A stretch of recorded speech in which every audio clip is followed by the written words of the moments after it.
The first stone flies, skimming James of Zebedee, who quickly makes the gesture of reacting by throwing it against the assailers, while all the others gather round Jesus. But they are 12 against about 100. Another stone strikes Jesus' hand while he's telling his disciples not to react. The back of his hand is injured and bleeds. It seems to be already wounded by the nail. In a previous video, I read from the journey of Jesus and the apostles to Hillel's sepulchre, the great Rabbi Hillel's sepulchre at Giscala, chapter 339 of the Poem of the Man God. That is of the 1986 hardback edition in English. There'll be a different chapter numbering in the other editions, no doubt. Certainly in the non-English ones. And it was from the vision given by Jesus to Maria Valtorta on the 24th of November 1945. And I read the first half because that's the half that's particularly concerned with an interaction between Judas Iscariot and Jesus to show how difficult a person Judas is, how his soul is in turmoil, how he's extremely heavily plagued by the forces of evil, and how Jesus is trying to draw him out of that, not by violating his free will, but trying to get him to exercise his free will so that grace can respond. And Judas can actually, with God's assistance, bring himself back to where Jesus said he was at the beginning, at least there. It wasn't brilliant then, but it was sincere. He was sincere back then when he first forced himself almost on Jesus to become an apostle. And I'll perhaps read another time the calling of the apostles, particularly Judas, because Judas was not called. The others were called, and we know that from the Gospels, but we don't get anything about the calling of Judas because he went to the Master. I think it was Thomas, the apostle, who had introduced Judas Iscariot to Jesus, and Jesus was aware of what he meant and what he was about and what his role was going to be. Even though it would be Judas's free will to betray him, Jesus knows what Judas is and what role he'll play in the salvation event. But today, I'm going to continue that chapter about the journey to Hillel's tomb, because this second half of it tells us about the attitude of the Jews and their willingness to be extremely violent in order to basically destroy Jesus and the apostles physically. It also shows Jesus working a miracle, which is reminiscent of the miracle that's referred to in the Gospels, where they wanted to throw him off the hillside, off the mountain, but he walked through them without being harmed, as the Gospels say, in the Synoptic Gospels. So I'll pick up where that other video which I referred to left off. Is it not Giscala? Yes, Bartholomew. And yet last year we did not come this way. No wonder, we came from the other side. Jesus turns round and calls them. They run towards him joyfully. Come, the town is close at hand. We must cross it to arrive at Hillel's tomb. Let us proceed in one group, says Jesus, without any further information, while the 11 apostles cast inquisitive side glances at him and Judas. The latter's face looks pacified and humble, and Jesus's is certainly not radiant. He is solemn, but grave. Just to interrupt there, this is because this intense conversation Judas Iscariot and Jesus have had, which has deeply affected Judas and affected Jesus, as does all these interactions with Judas Iscariot. Jesus is not indifferent to what Judas is becoming, and is, no matter what is going to happen in the end, Jesus will not let up in his effort to save Judas. And we see that this temporary improvement in Judas has its effect already. As it said, the latter's face, Judas's, looks pacified. And we'll see him later on in this video, how he reacts to those who've come to harass Jesus. To continue with the narrative. They enter Giscala, a beautiful, large, well-kept town. There must be a flourishing rabbinical centre, because I see many groups of doctors with disciples listening to their lessons. Just again, to pause. This Giscala is a beautiful, large, well-kept town. Today, it's just the Christian Melkite Catholic town called Jish, which is north of the Sea of Galilee. It's exactly where one would expect it from reading Maria Valtorta's writings.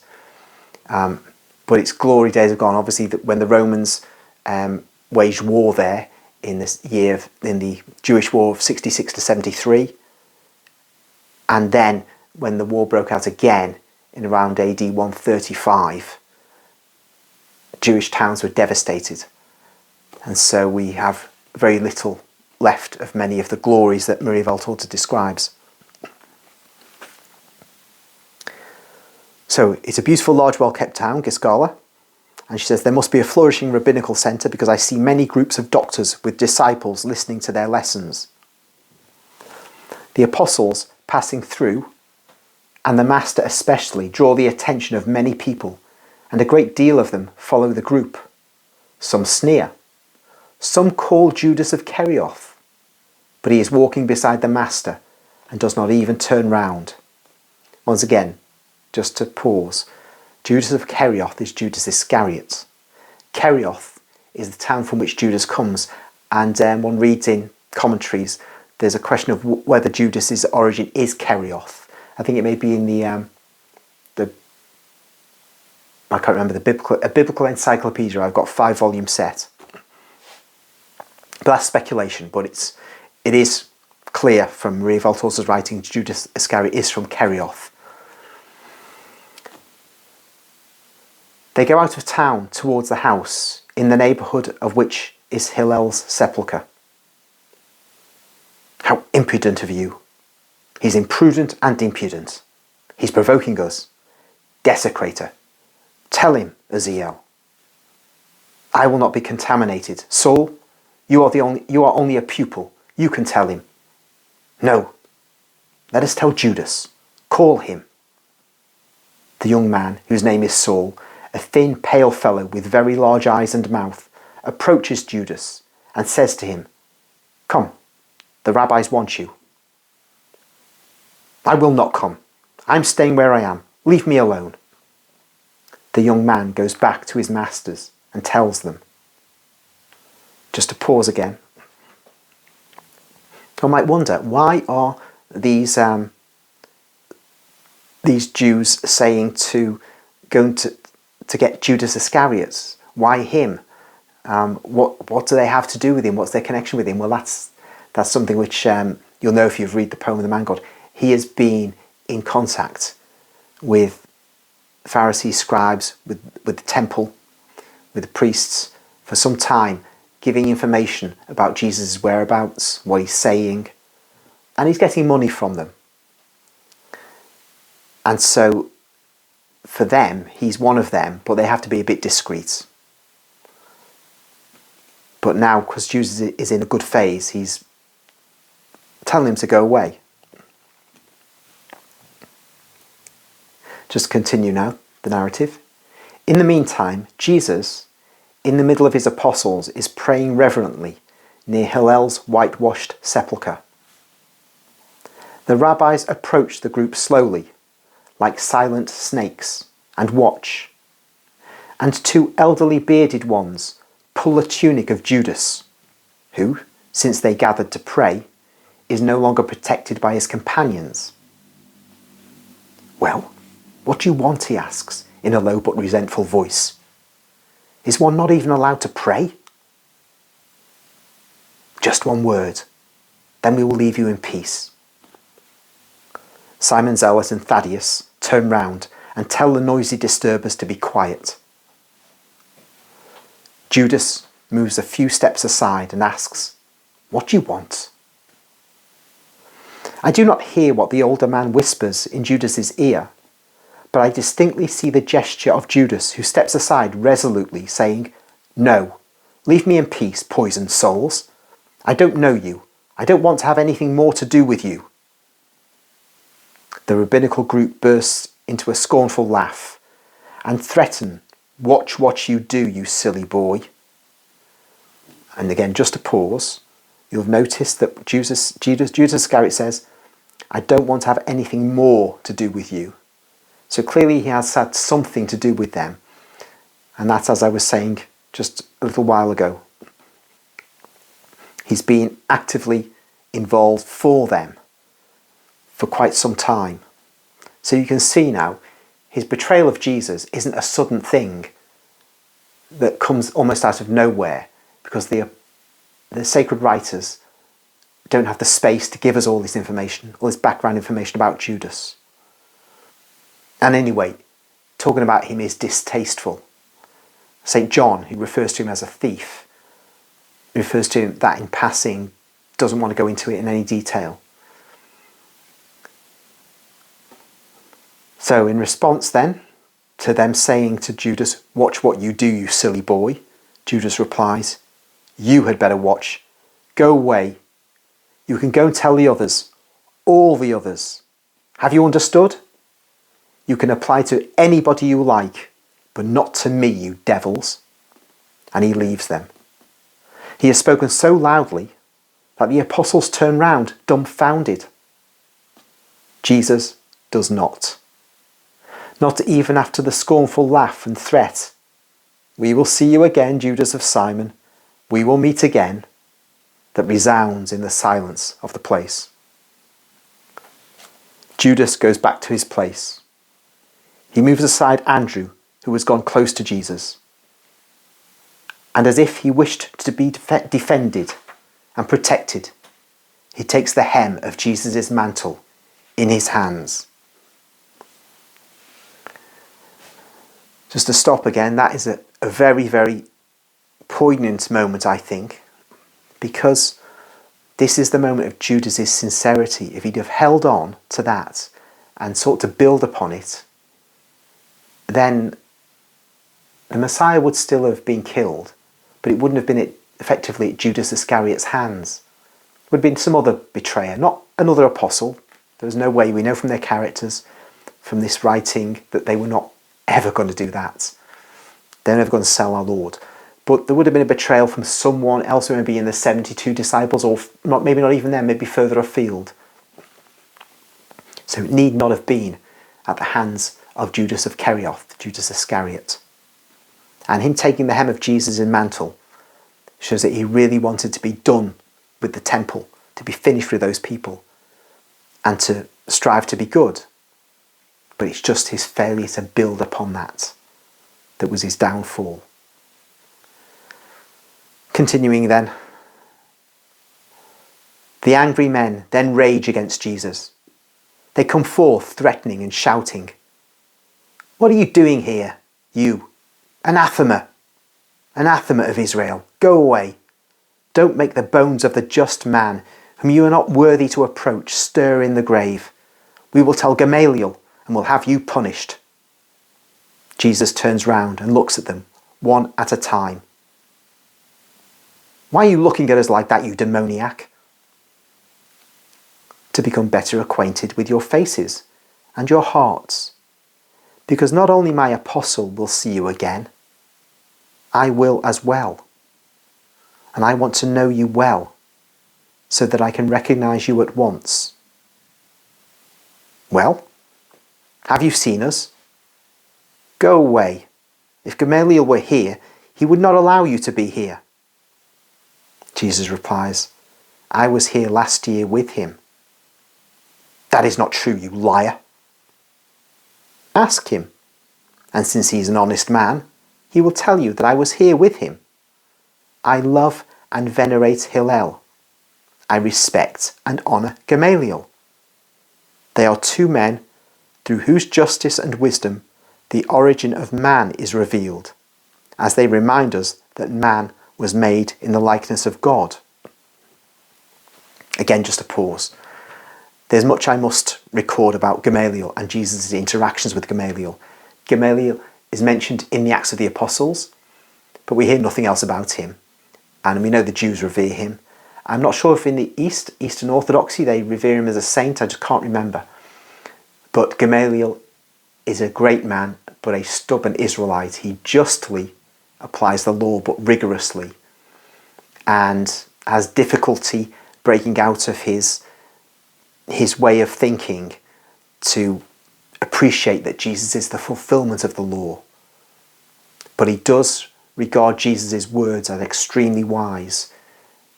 And in fact, he was there, as I said on another occasion, when Jesus was in the temple. And he later on, 20 years later, he recollects that there was a boy who he was sure was the Messiah. But then that boy disappeared. And he never saw him again. And of course, Jesus, after being in the temple, as we recite in our fifth joyful mystery, Jesus is then taken by Mary and Joseph back to Nazareth, where he lives in a normal way for the next almost 20 years. So, just going back to where we were, Jesus has said how Gamaliel and Hillel are reminders that man was made in the likeness of God. And those who were arguing with Jesus say, "We don't, do we?" interrupt the energumens. Jesus says, "It is dimmed in you by interests and hatred. Listen to him. That is how he speaks and offends in the house of other people. Go away from here, corrupter of the best people in Israel, or we will have to pick up stones. Rome is not here to protect you, you intriguer with the heathen enemy." And Jesus says, "Why do you hate me? Why do you persecute me? What wrong have I done you? Some of you have benefited from me. Everybody has been respected by me. So why are you so cruel against me?" Jesus is humble, meek, afflicted, and loving. He implores them to love him. They take it as a sign of weakness and fear, and they become more furious. The first stone flies, skimming James of Zebedee, who quickly makes the gesture of reacting by throwing it against the assailers, while all the others gather round Jesus.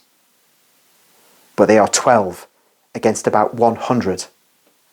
Another stone strikes Jesus' hand while he's telling his disciples not to react. The back of his hand is injured and bleeds. It seems to be already wounded by the nail. Jesus then stops praying. He straightens up imposingly, looks at them and crushes them with a glare. But another stone strikes the temple of James of Alphaeus, and it begins to bleed. Jesus is now compelled to paralyze their action by means of his power, to defend his apostles, who, obeying him, receive the volley of stones without reacting. And when the cowards are overwhelmed by Jesus' will and by his frightful, imposing attitude, he says, "I'm going, but you must know that Hillel would have cursed you for what you are doing. I am going away, but remember that not even the Red Sea prevented the Israelites from going on the way pointed out to them by God. Everything flattened out and became a level road for the passing God. The same applies to me. As Egyptians, Philistines, Amorites, Canaanites, and other peoples could not stop the triumphal march of Israel, so you, who are worse than they were, will not be able to stop my march and mission, Israel. Remember what they sang at the well of the water given by God. Quote, "Rise, O well, that was sunk by the princes and dug by the leaders of the people, with the giver of the law, with their staves." End quote. I am that well. It was dug by heaven in response to the prayers and the justice of the true princes and leaders of the holy people, which you are not. No, you are not. The Messiah would never have come for you because you do not deserve him. In fact, his coming is your ruin, because the Most High is aware of all the thoughts of men and has always been aware of them, even before Cain, from whom you descend, existed, and before Abel, whom I resemble, before Noah, my symbol, and before Moses, who first used my symbol, before Balaam, who prophesied the star, before Isaiah and all the prophets. And God knows your hearts and is struck with horror at them. He has always been horrified at them, as he has always rejoiced at the just, for whose sake it was just to send me, and who really drew me from the depths of heaven, so that I might bring living water for the thirst of men. I am the source of eternal life, but you do not wish to drink at it, and you will die.